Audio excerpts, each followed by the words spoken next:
Okay, so I'll just use my own translation, chismis. Anyway, at any rate, kung wala kang personal knowledge, chismis lang yon, tama?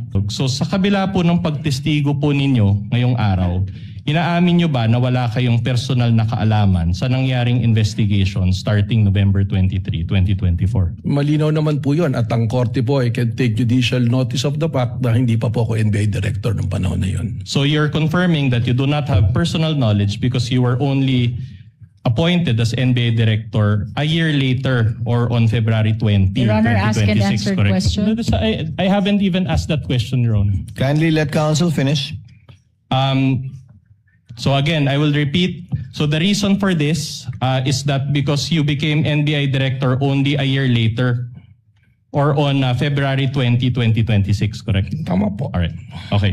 So prior to February 20, 2026, you do not have any personal knowledge of any investigation, correct? Nababasa ko lang po sa balita mga pangyayari. Which is not personal knowledge, correct? Well, yun lang po yung knowledge natin. You're a lawyer, correct? Tama po, 29 years. 29 years. Can you recall Rule 130, Section 22 of the Rules of Evidence? Can you refresh me, sir? Okay, I will Because you have a gladly copy. refresh you, of course. I have here a copy of Rule 130, Section 22 of the Rules of Evidence, and I'll read it. Please read with me, Director Matibag.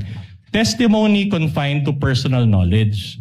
A witness can testify only to those facts which he or she knows of his or her personal knowledge, that is, which are derived from his or her own perception. Can you recall that rule now? Ayan po, nababasa ko po ngayon. Okay, you Tama can read po. it.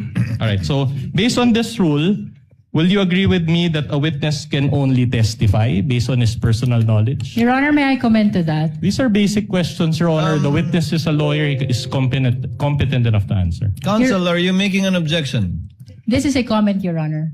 The witness repeatedly testified that he was appointed only in February 2026 and that all his testimonies pertaining to the first investigation are based on records, Your Honor.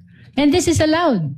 As a matter of fact, under the rules, entries in official records are considered as prima facie evidence of the contents thereof. And thus, it's exactly the basis of the witness in answering the question of the defense. All his knowledge pertaining to the first investigation are based on records. Short rejoinder, Your Honor. No need, counsel. Distinguished lead prosecutor, the counsel for respondent did not object to the line of questioning of the lead prosecutor earlier based exactly